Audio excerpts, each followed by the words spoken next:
د دې هلک چې دی نو ټول خاندان مکمل طور باندې ختم شو. یار دا یک یوازې پاتې شو د دې مور او پلار او د دې خور او ورور او دا مکمل طور باندې چې دی نو اوبه وړي دي، دا مکمل طور باندې ختم شوي دي. یار د دې ماشوم که دا واقعه تاسو واورېدل نو تاسو به هم په ژړا باندې مجبوره شئ. ملګرو سیټه چې تاسو ته ماشوم ښکاري که نه، دا دې هلک چې دی نو د دې ټول خاندان ختم شوی دی. او دې هلک نه چې دی نو یو تنظیم والا تپوس وکړي چې ستا ټوله ذمهواري چې دا زما باندې ده، ستاسو هېڅ خبرې به تکلیف نه وي ملګرو. او دا د خپل مور او پلار سره داسې چې دی نو مینه کوي، داسې مینه محبت یې کوو که نه چې تاسو سوچ هم نشئ کولی ملګرو.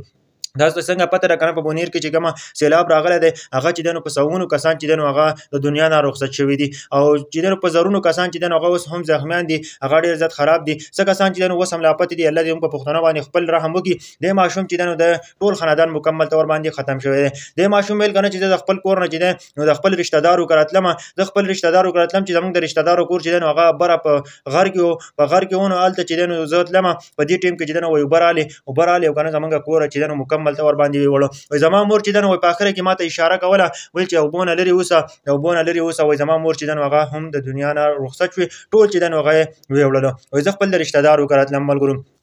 بیا دا خبره کوي که نه چې د څو پورې چې که نه زما مور پلار او زما خور نه میلاو شو، زما ورور نه میلاو شو، تر هغه پورې به چې دی نو زه دې ځای نه ځم. ځکه خلکو ته ویل که نه چې موږ به ستا کفالت کوو، چې ستا څه څیز پکار وي موږ به د باندې سکول او موږ به چې دی نو څومره خرچې په تا کېږي موږ به را باندې کوو. او دا ماشوم چې د خپل مور پلار سره دومره مینه کوي که نه چې تاسو سوچ هم نشئ کولی. د خپل خور او ورور سره دومره مینه کوي که نه چې تاسو سوچ هم نشئ کولی. دا وایي چې دغه لاشونه ومونده شي نو هله چې دی نو زه به خپله زندګي شروع کوم، هله به چې دی نو زه چې دی نو خپلې زندګۍ ته ځم. یار یو وړوکی شان ماشوم دی، خو د دې په ماشومتوب کې د دې زندګي تباه او برباد شوه، د دې خاندان مکمل طور باندې ختم شو. یار ډېر د افسوس مقام دی په بونیر کې، اوس هم حالات خراب دي.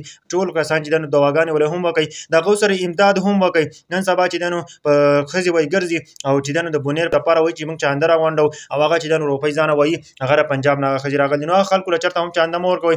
پکار چې دغه بونیر د خلکو له چې دی نو روپۍ ورکړلی شي، دوی چې دی نو کوشش وکړلی شي چې بھرپور کوشش وکړلی شي، حکومت هم کوشش وکړي، د عوامو کوشش وکړي چې دوی چې دی نو بېرته بحال کړي. دا کومه کسان چې ژوندي دي دوی چې دی نو بحال کړلی شي، کومه زخمیان شوي دي هغه هسپتالونو ته ورسوي او فوراً علاج وکړلی شي. د اوبو چې دی نو مشکلات دي هلته، د هر څیز مشکلات دي. نو چې څومره کسان مې ویډیو ګوري ته ضرور شیر کړئ چې زموږ په وجه باندې چې دی نو چاته څه فایده ورسي نو ډېره ښه به وي.